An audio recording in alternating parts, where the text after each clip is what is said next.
Hello and welcome to Soothing Pod's Sleep Stories. I'm Chris, and tonight we will journey into the quiet depths of ancient myth, where a goddess moves not with fury, but with calm purpose, a force unseen yet ever present. We will follow Nemesis, the goddess of balance and retribution, as she walks the line between light and shadow, restoring what has tipped too far and reminding gods and mortals alike that justice is not punishment, but a return to harmony. Together, we will explore the stories behind her scales and wings, witnessing how even the greatest pride must find its measure, and how peace can be found in the steady return of balance. Let the gentle weight of her presence guide you into a restful calm, where every imbalance fades and quiet order takes hold. Before we begin our journey tonight, let's take time to relax and let go of the stresses of the day. Allow your body to sink into the surface beneath you. Here and now, there are no obligations, no to-do lists. By simply lying in bed with your eyes closed, you are already giving your body nourishing rest. Inhale slowly and exhale even slower. Let your breath fall like a feather drifting through midnight air. Let the world grow softer, quieter, as if the stars themselves are listening. Now, imagine an ancient path beneath your feet, paved in cool white marble, worn smooth by centuries of silent footsteps.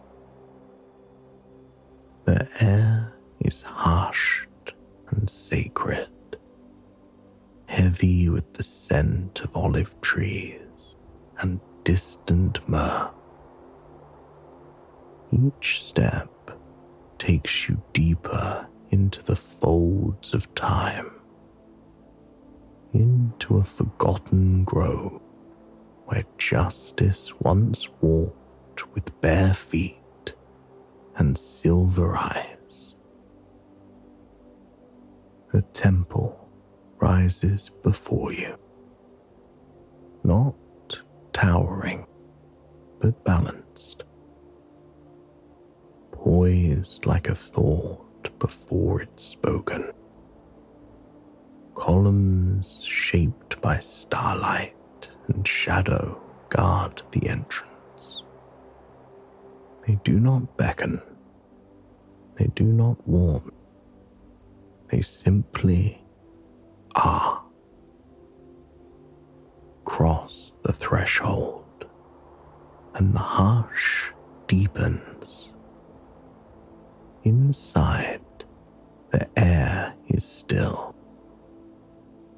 You feel the cool breath of stone, the weight of unseen wings, and somewhere in the distance, a single single drop of water fall.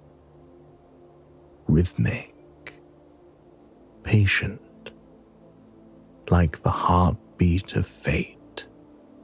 This is a place where no voice is raised, where all things are seen in their true shape, where pride unwinds into silence, and every action waits for its echo. In the center of the temple stands a figure carved in obsidian, wings outstretched, face serene, eyes veiled not in blindness, but in wisdom. This is Nemesis, daughter of the night. Not cruel, not cold, but constant. The one who balances the scales when the world forgets how. Breathe again. Let the story unfold like dusk falling over Olympus. Let your thoughts soften, your muscles release. There is no judgment here, only rhythm. No punishment, only return. Here in the stillness, we will wander through shadows and myths, through echoes of justice, and the quiet steps of a goddess unseen. And as the stars begin to turn above you, the story begins. Before the first prayer rose from mortal lips, before even the golden halls of Olympus echoed with laughter and war, there was only night. Not night as mortals know it, not a sky dimmed by dusk or lit with lanterns, but Nyx, the primordial night, ancient and eternal. She was not born of anything. She simply was. She moved through the early cosmos like velvet smoke, wrapping stars in her arms before they had names, cradling silence as if it were a precious child. Her presence was not absence, but fullness, not cold, but still, not empty, but brimming with unseen dreams and the weight of all things unspoken. And from Nyx, without consort, without need, came her children, each one powerful, each one a force to shape existence. They did not cry when they emerged, for they were born already knowing. They were not babes, but truths. Hypnos came first, a lull of sleep upon the world's early breath. Then Thanatos, the quiet cessation, a still peace that comes at the end. Moros followed, the whisper of fate sealed before the first heartbeat. And then, from a silence deeper than sleep, from a dusk softer than death, came Nemesis. She arrived without thunder, without the blaze of prophecy or fanfare. She did not arrive to rule, nor to destroy. She arrived to balance. From her mother, she inherited a calm that could unsettle kings, a poise that made even gods pause in mid-step. Where others hungered for thrones and temples, Nemesis craved only the equilibrium of things. She watched the rise and fall of pride, the bloom and rot of power, and felt no joy or sorrow in either. For her, all things must return to their rightful place. That was justice, not vengeance, not fury, but restoration. She did not age. She simply became. Her form was said to shift like moonlight on still water, never quite graspable, always near. In one tale, she is seen walking barefoot across marble, her wings trailing behind her like a shadow of consequence.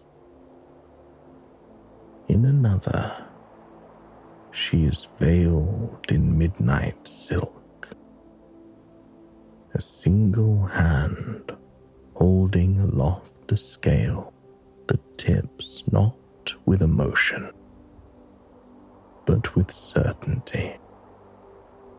The other gods noticed her, but warily. They could not deny her purpose, yet few dared to speak her name unless they felt her presence close. She did not dwell among Olympus's revelry, nor in the dark halls of Hades. She walked the boundary between, a solitary thread stitched into the fabric of every tale that teetered too far toward excess. Where there was hubris, Nemesis stirred. Where love turned to arrogance, or fortune to cruelty, she arrived like a reflection one does not expect to see.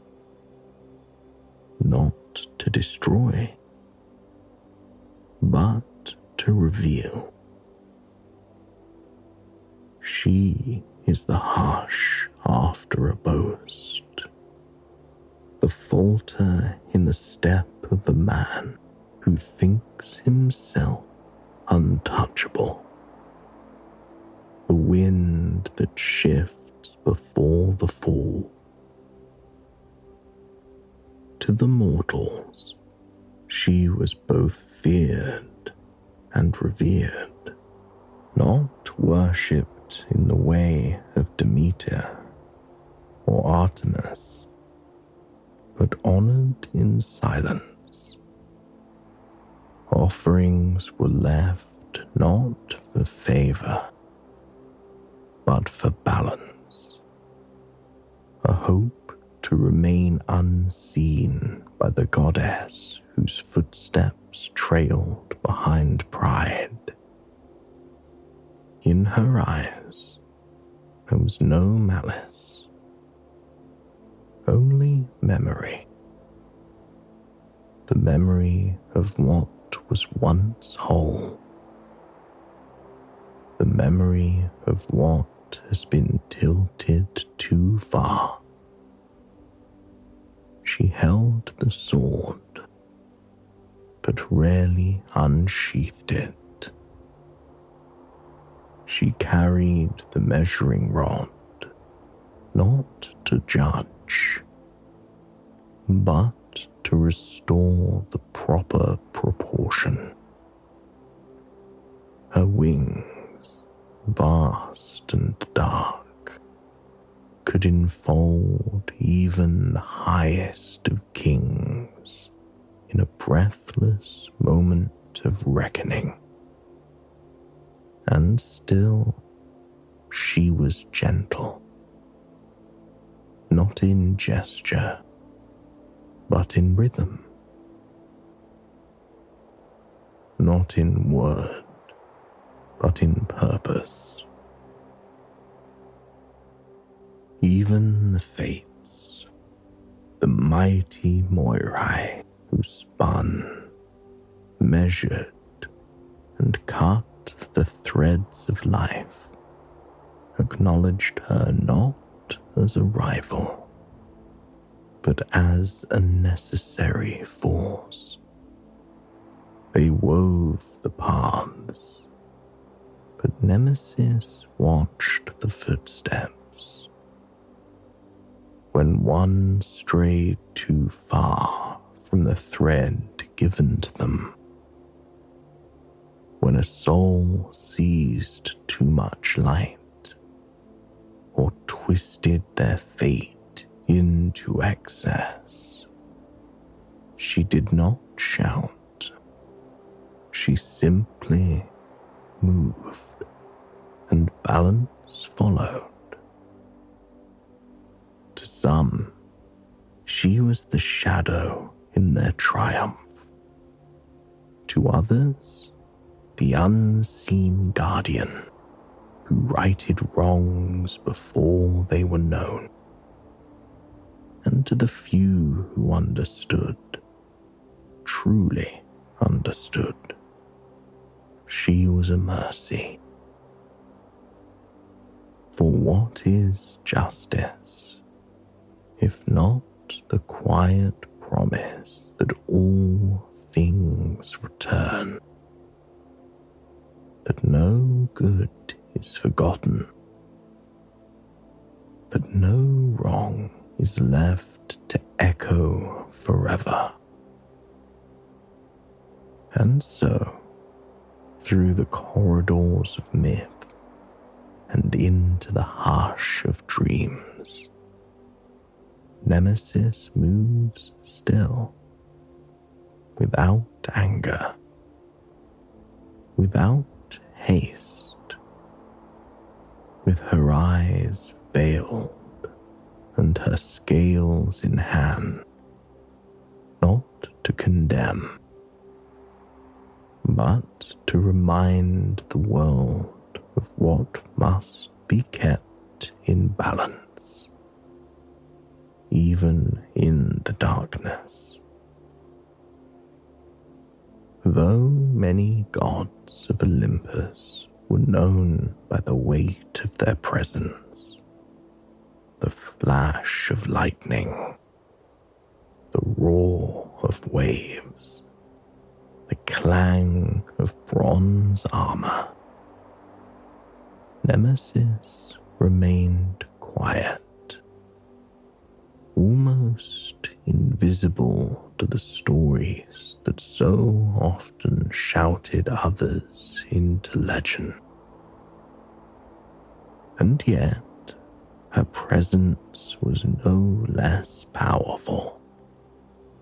It was simply more patient, more precise, and infinitely more enduring. She carried no crown, no throne, no entourage of worshippers traveling behind her. Instead, she carried a simple object, always cradled in her hands or hovering just beside her, a set of scales, finely crafted, delicately balanced, and yet impossibly unshakable. It was said to be forged from no earthly metal, but made of cosmic threads spun from the breath of Nyx herself, able to weigh not gold or grain, but intention. The scales were not bound to laws or mortal justice. They answered only to balance. There was no court for Nemesis to rule over, no counsel to advise her, no system to follow. She needed none. Her justice was not bureaucratic or punitive. It was organic, natural, like the change of seasons or the pull of gravity. Where things tilted too far, she moved. Where people grasped too much, she appeared.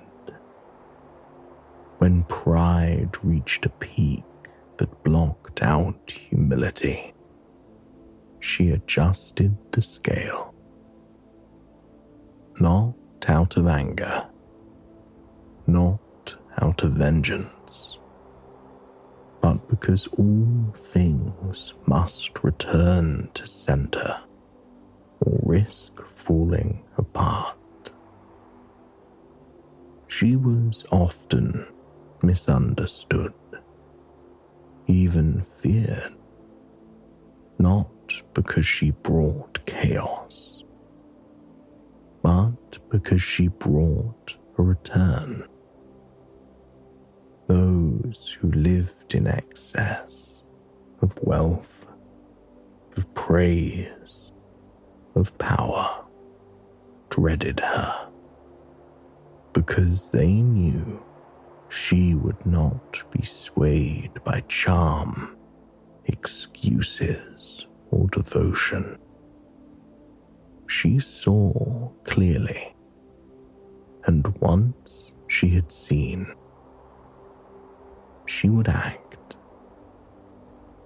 not in a blaze of fury, but in a quiet, decisive gesture that made things whole again. To mortals, her rebalancing felt like punishment. But to her, it was simply the inevitable closing of a loop. The overconfident would stumble. The unjust would lose their footing. The ones who reached too high would find their fingers slipping from what they clutched so tightly.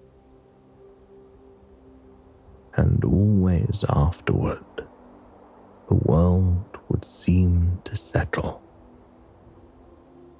There would be quiet, and often there would be clarity.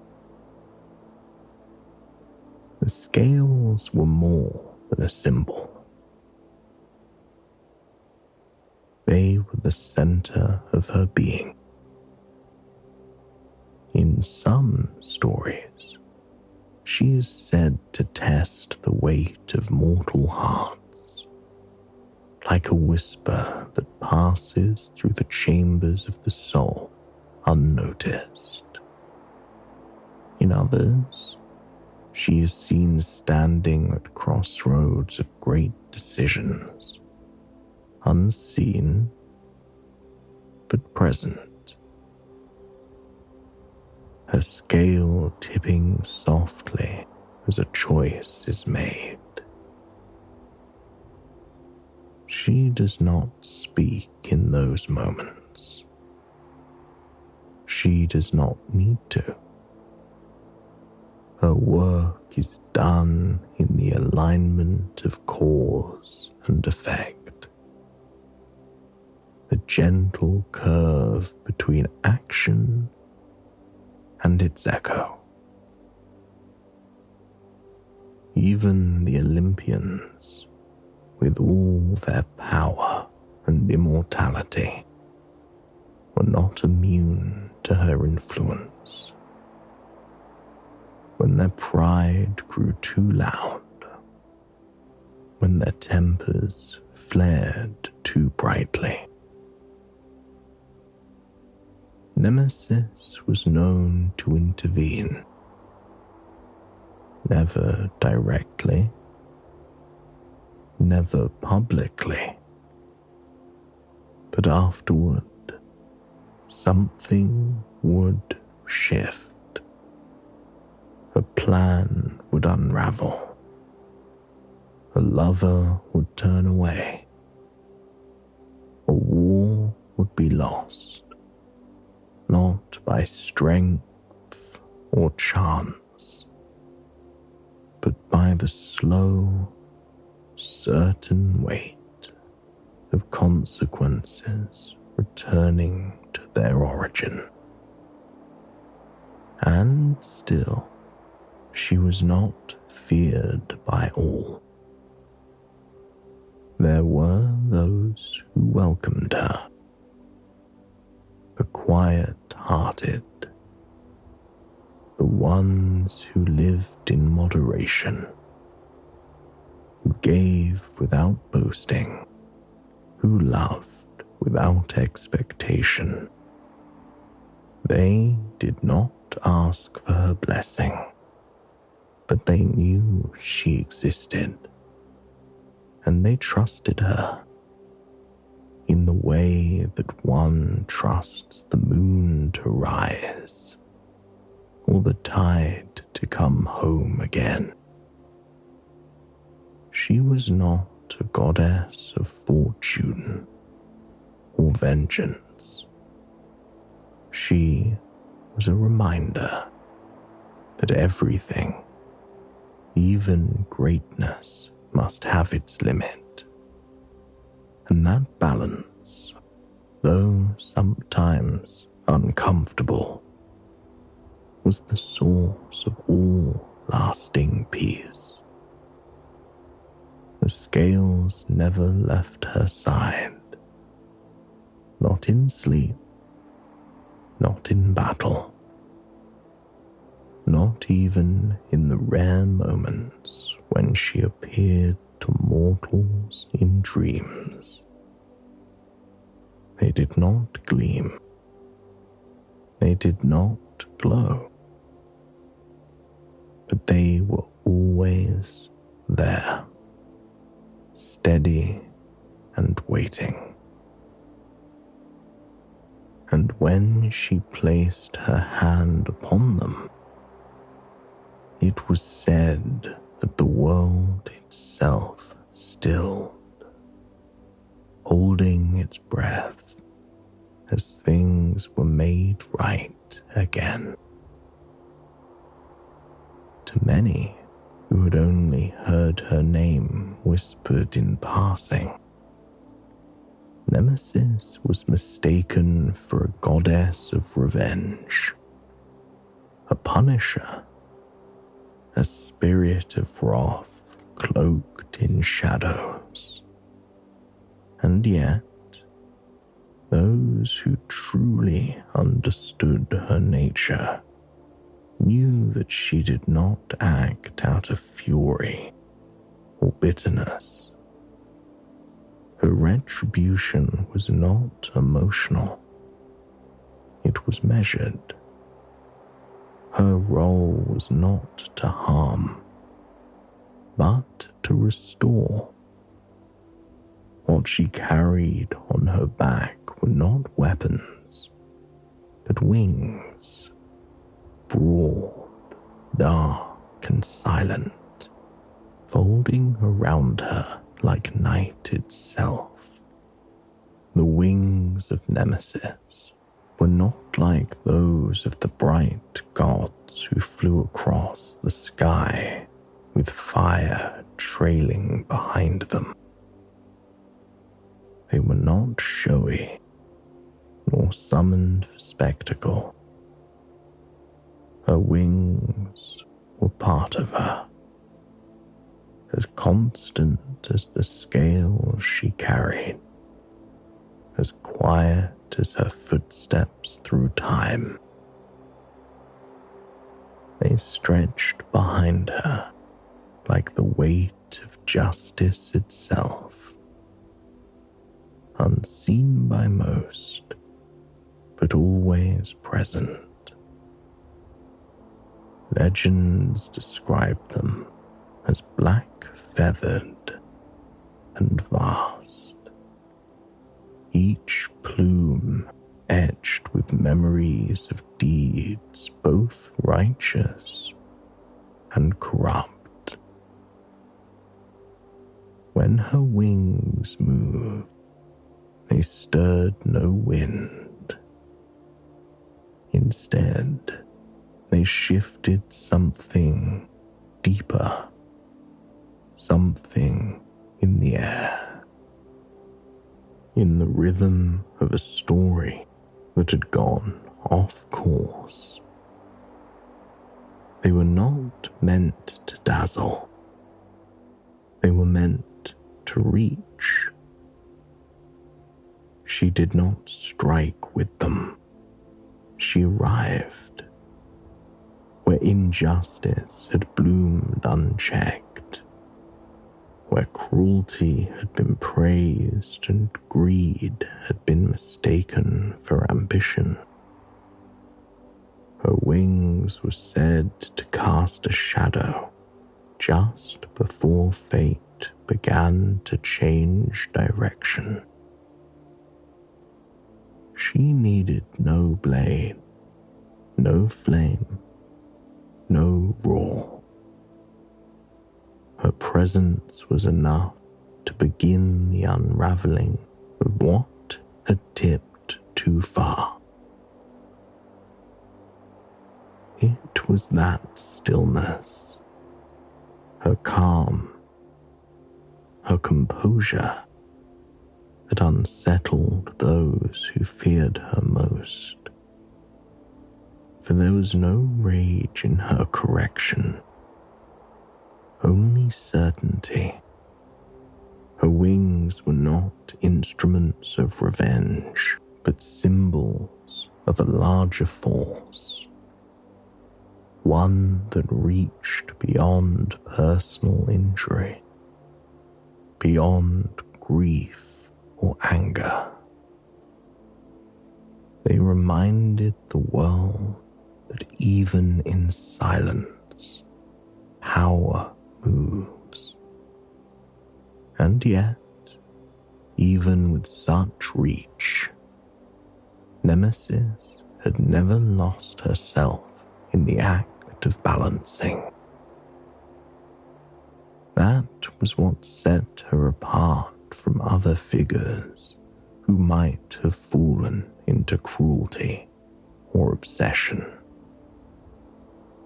She did not chase wrongdoers with fire in her blood. She did not linger over their downfall. She did not savor punishment. Her wings were not wings of war, but of return, meant to carry the weight of imbalance back to its rightful place, to fold the broken edge of the story back into symmetry. Those wings carried her between realms, through dreams, cross oceans, through palaces and battlefields and backwater villages. She did not need doors to enter. She did not wait for invitation. She was not bound by laws or temples.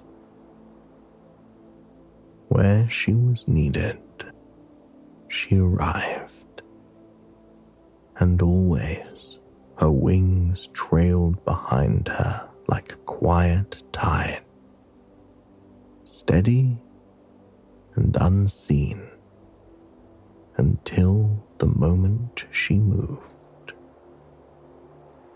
And still, despite their solemn strength, there was something tender about them.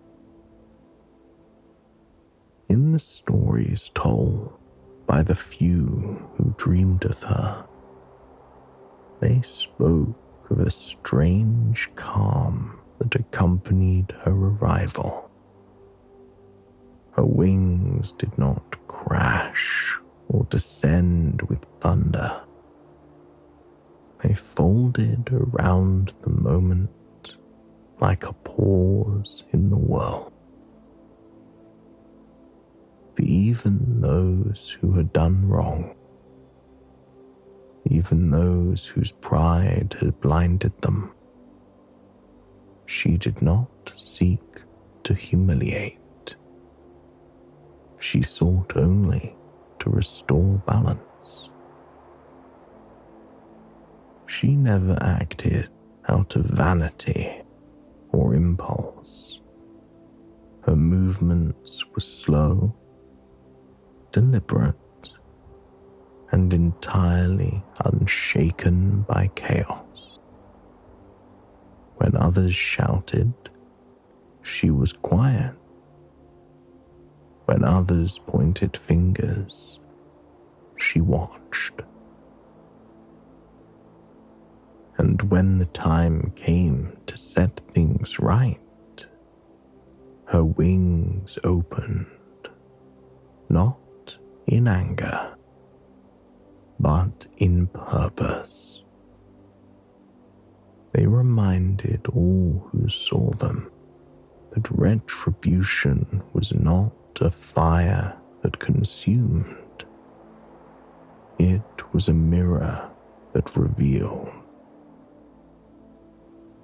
There was no glory in what she did. No celebration, no applause. Often, when her work was finished, the world continued on without ever realizing she had passed through it. But the shift remained, the correction endured, and her wings, folding once more behind her, carried her onward to the next place where the scales had tipped.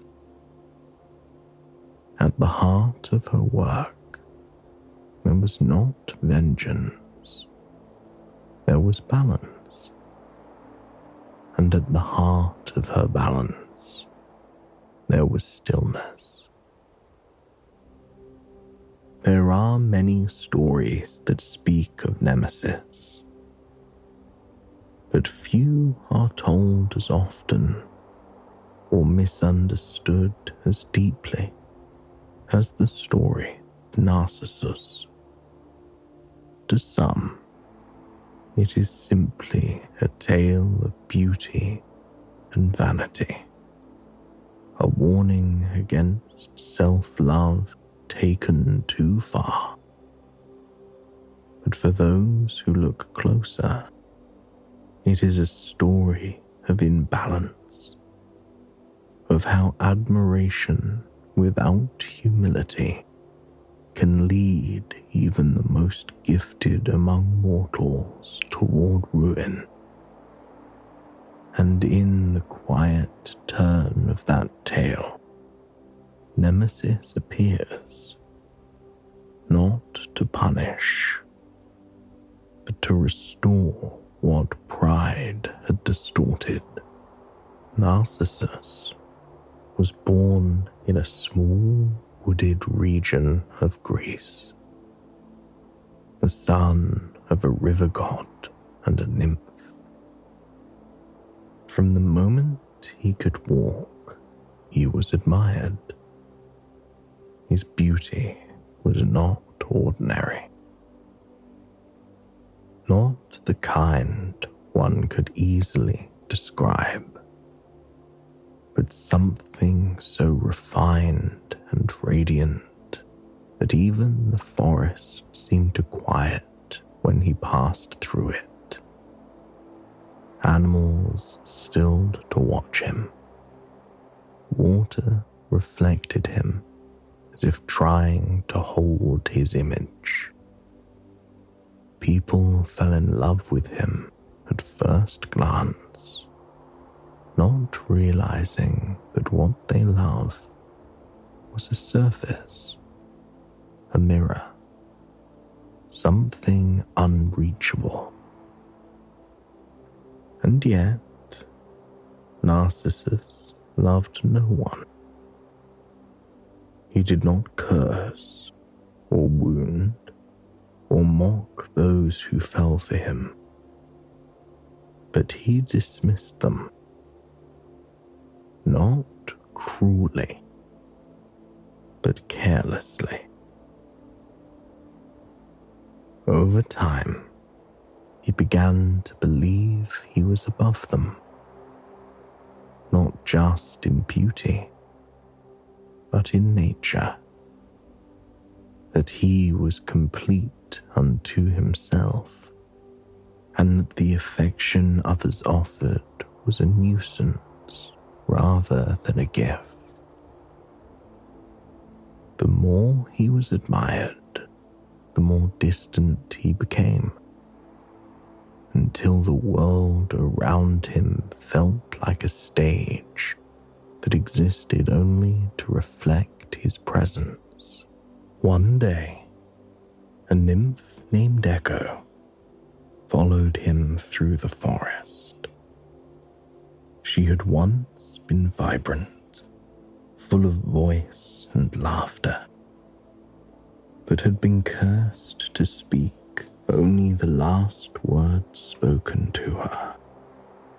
Still, she longed for him. She watched from behind trees, hoping for a moment of recognition. When she finally revealed herself and reached out to him, he turned away without hesitation, not with hatred, not with contempt, simply with disinterest, as if she had been nothing more than a shadow passing by. Echo fled, heartbroken, her form fading until only her voice remained in the world. But her pain did not disappear. It settled, it deepened, and it reached the edge of the unseen where Nemesis moved. It was not Echo's sorrow alone that summoned Nemesis. It was the pattern. How many hearts had broken? How many gifts had been refused? How many lives had bent beneath the weight of one man's reflection? The scale had tipped, and so Nemesis stirred. She did not descend with thunder or strike with fire. Instead, she walked softly through the forest one evening. In the pale god of twilight, where the shadows were long and the air smelled of moss and memory, she found a clear spring hidden among the trees, where the water was still and deep and untouched by time. And there she laid the moment gently in place. Not a trap, but a mirror. When Narcissus came upon the spring, he bent to drink and saw his reflection for the first time. Not in passing, not blurred in movement, but fully, clearly. And something shifted in him. He did not know he was looking at himself. He simply saw a face that seemed to match everything he had imagined. Pure, untouched, eternal. He stared for a long time, then longer. As he watched, he began to speak, softly, reverently, words he had never spoken to another, longing he had never known. But the reflection said nothing. It met his gaze, but never answered. It gave no warmth. It offered no return. It simply mirrored what was given. Time passed. He did not move. The sun rose and set. Birds sang and grew silent. But Narcissus remained at the edge of the pool, unable to leave, unable to understand why what he loved could not love him back. Some say he wasted away beside the water. Others say he fell in and vanished. But in either ending, the result was the same. The boy who had been loved by all and loved none came to understand what it was to long, to ache, and to be unseen. When it was done, the forest was quiet again, and where he had sat, a flower grew, slender, pale, always bending towards its own reflection in the water. They named it after him, the Narcissus. Nemesis did not watch him suffer for suffering's sake. She did not linger to see how it ended. Her role was never about the pain.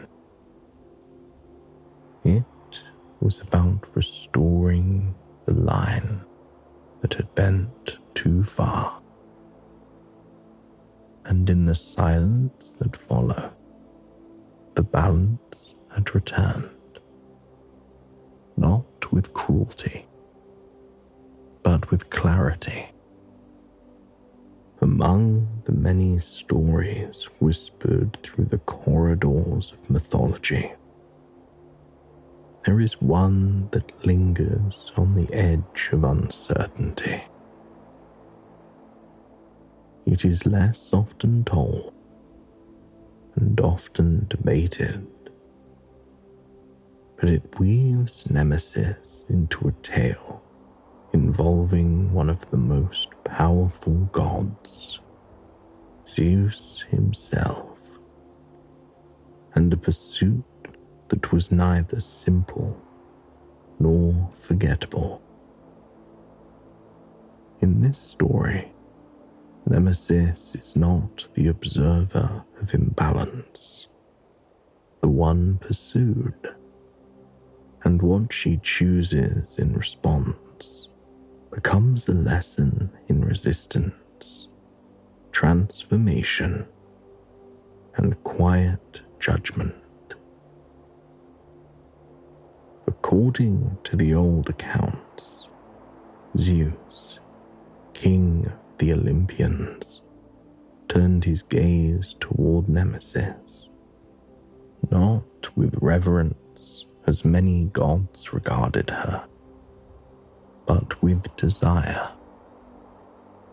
Whether he sought to conquer what he could not understand, or to possess what was beyond reach, no one can say. But his interest was relentless, and Nemesis, as always, did not welcome attention born of imbalance. She knew his nature, how easily charm gave way to pressure, how quickly pursuit became force, and she understood that the desire of a god, once inflamed, was rarely extinguished by words alone. She would not be wooed, nor persuaded, and certainly not claimed. So she fled, not out of fear, but because there was no reason to stay. She would not be drawn into a story that did not belong to her. But this was not the flight of a helpless figure. It was the journey of a goddess who understood transformation, who carried the ability to shift her form as easily as a wind changes course. And so, Nemesis became a series of creatures, each one chosen not for escape alone, but for distance. Distance from the male gaze, from pursuit, from imbalance. She turned first into a fish, gliding deep beneath the sea where light was scarce and sound was muted.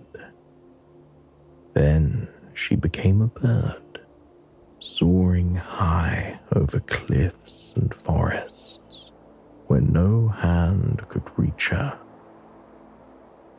Each form was part of her refusal, part of the story she would not allow herself to become. Finally, she changed into a swan, elegant and composed, drifting over a still lake in the early morning.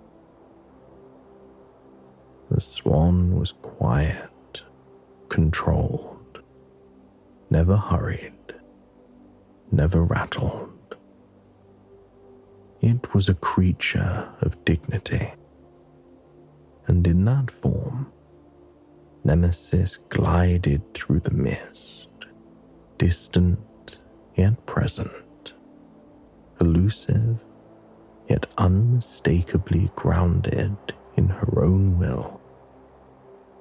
Zeus, unwilling to relent, took the shape of a swan himself in an attempt to deceive her, to approach without recognition, to appear harmless, familiar.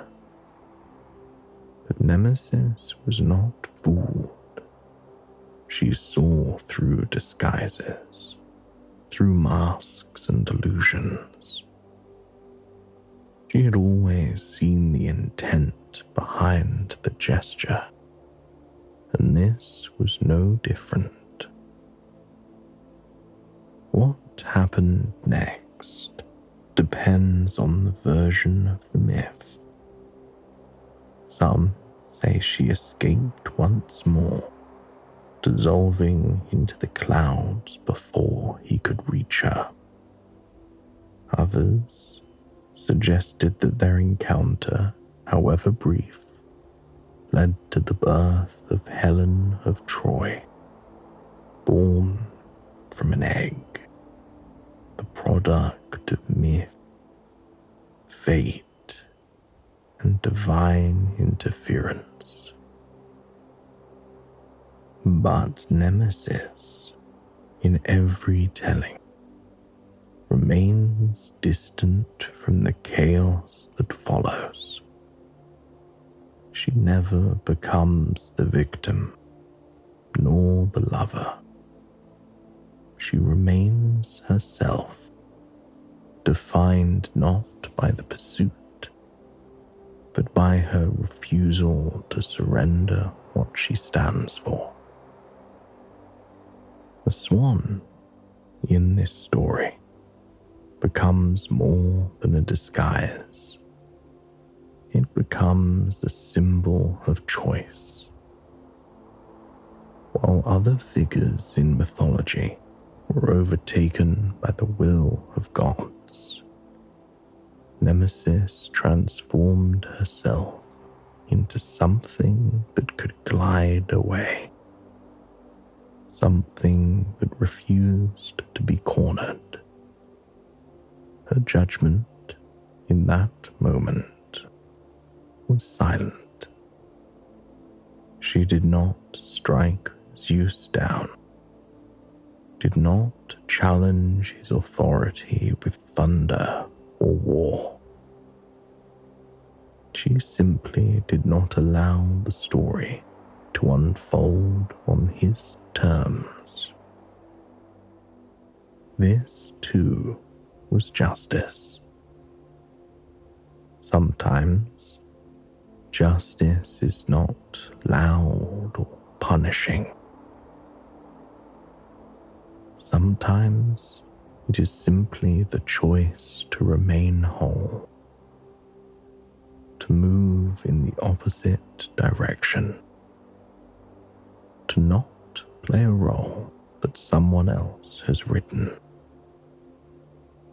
Nemesis showed that judgment can come in the form of preservation, of self, of boundaries, of the right to not be captured by the desires of others.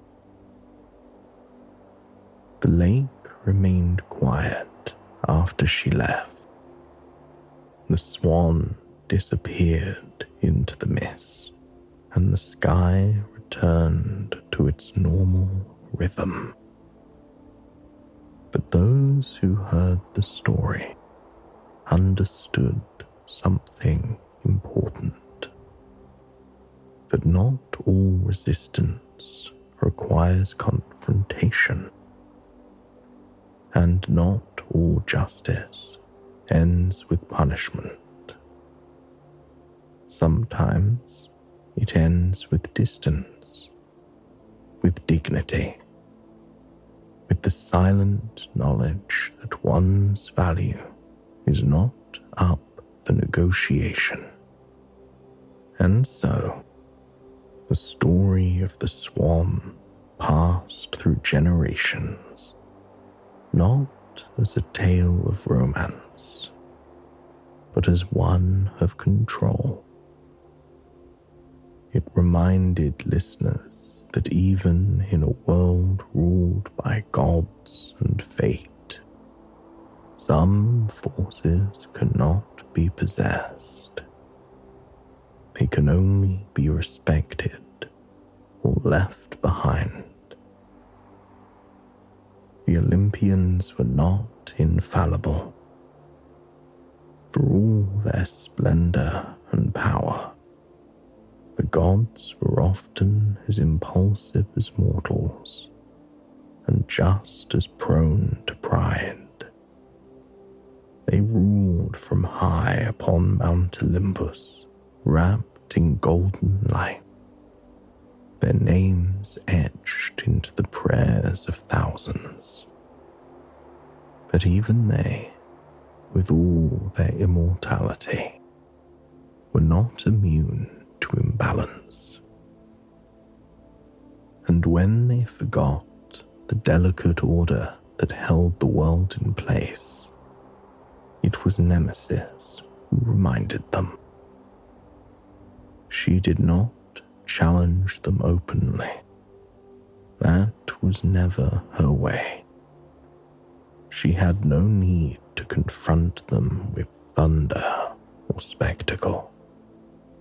Instead, she watched, quietly, from the edge of their triumphs, from the margins of their stories. And when the scale tipped too far, when arrogance grew louder than wisdom, she intervened. It was not about revenge. It never had been. Her work with the gods was no different than her work among mortals. The rules were the same. For every action, a weight. For every excess, a correction. Power was not exempt from accountability. In fact, it required more of it. Take, for example, Ares, the god of war. In battle, he was fearless and unrelenting, a whirlwind of rage and glory. But, over time, he grew careless with the suffering he left behind. He glorified conflict for its own sake, forgetting that war was a tool, not a crown. In one legend, Nemesis arrived in the aftermath of a brutal campaign. After cities had burned, after soldiers had fallen, not for justice, but for sport. She did not scold him. She did not strip him of his strength. She simply took away the victory he had claimed. Alliances turned against him. His spoils crumbled. The satisfaction he expected never came. And through it all, she never raised her voice. She only watched as the scale leveled again. Then there was Aphrodite, goddess of beauty and desire. Her power was unmatched, capable of stirring passion with the flick of a glance. But there were times when she used that power to manipulate, to provoke conflict, to play hearts against one another simply because she could. In one story, she caused two friends to fall in love with the same man, knowing it would end in heartbreak. And when it did, Nemesis appeared, not in anger, but with certainty. She didn't take beauty away from Aphrodite. Instead, she brought her a mirror, one that reflected not the outer form, but the consequences of her choices. For a time, Aphrodite found her allure dull. Praise turned cold. The admiration she had come to expect arrived with hesitation. Nemesis did not punish her. She simply reminded her that desire, when used carelessly, leaves more ruin than joy. Even Athena, wise and composed, was not above the reach of balance. Though a goddess of reason and strategy, Athena could be harsh in her pride, especially when her knowledge was challenged. In the story of Arachne, a mortal woman who dared to match Athena's skill in weaving, Athena responded not with grace, but with fury. She destroyed Arachne's work and transformed her into a spider. The act may have been justified in the goddess's eyes, but it was not balanced. So Nemesis moved quietly through the aftermath, ensuring that Athena's name, once whispered only in admiration, was now spoken with a hint of caution.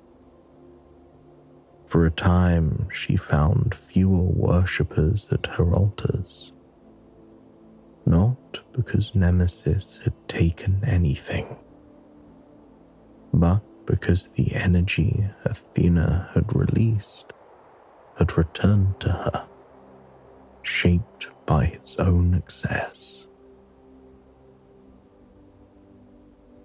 And then, of course, there was Zeus, king of the gods, wielder of lightning, ruler of skies. His authority was vast, his power unquestioned, but his appetite for admiration, for control, for conquest often led him into places where even the gods feared to follow. Time and again, he stretched the limits of fate, believing himself above consequence. But Nemesis was older than Olympus. She did not kneel to thrones. When Zeus overstepped, she intervened, not by challenging him directly, but by allowing the structures he leaned on to falter. A trusted ally would betray him. A prophecy would go unfulfilled. A mortal, insignificant in the eyes of the gods, would rise to disrupt his plans. She never touched him. She didn't have to. She simply released the tension in the threads he had pulled too tightly. It wasn't about bringing them down. Nemesis never sought to ruin the gods. She was not their rival. She was their reminder. Even immortals, even divine beings who moved the stars and storms, could forget the boundary between power and pride. And when they did, Nemesis walked among them, not in anger, but in quiet resolution. She did not speak often, but when she did, it was said her voice felt like standing on the edge of a great cliff, still, vast, impossible to ignore. All things, she reminded them, must return to center, even gods. In the vast sky above, where constellations trace the stories of gods and mortals alike, there is a star that bears her name, Nemesis. It shines not as the brightest light, nor the loudest beacon, but as a quiet, steady presence. A reminder that balance endures beyond time, beyond myth, beyond even the gaze of those who once feared or misunderstood her. This star did not appear by chance. It was said to have been placed there by the very hands of the gods, a lasting testament to the role she plays in the order of the cosmos.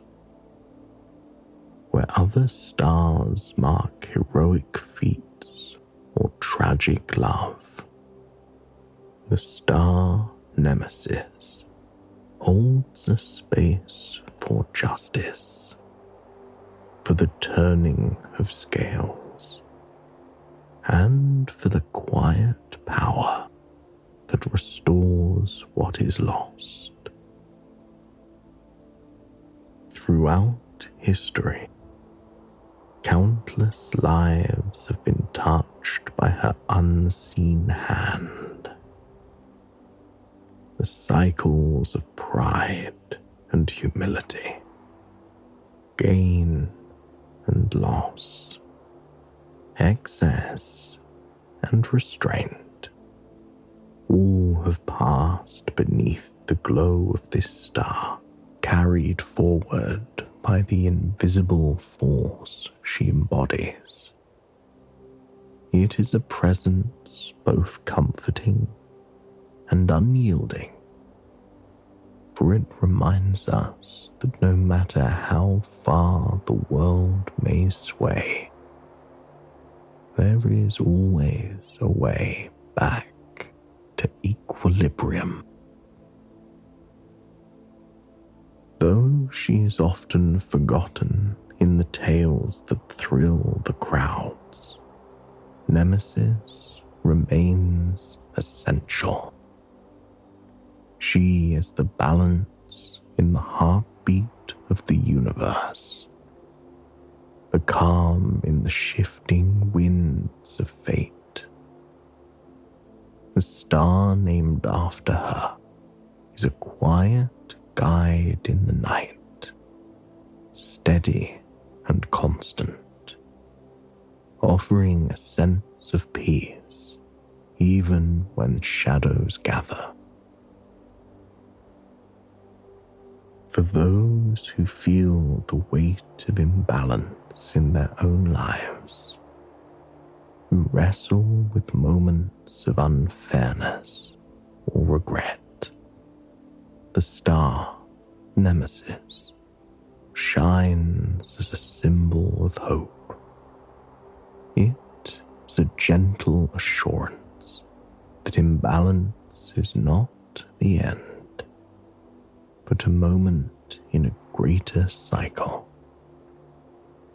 That what is taken will be returned, not always in the way expected, but in the way that restores wholeness.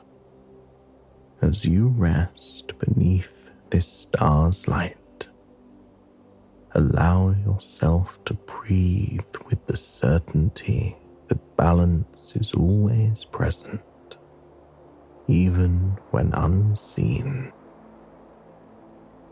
Let the steady glow fill the quiet spaces within you, calming restless thoughts and soothing weary hearts. In this moment, you are cradled by the same force that has guided gods and mortals through countless ages. And as the night deepens and your breath slows, remember, the scales will always find their level.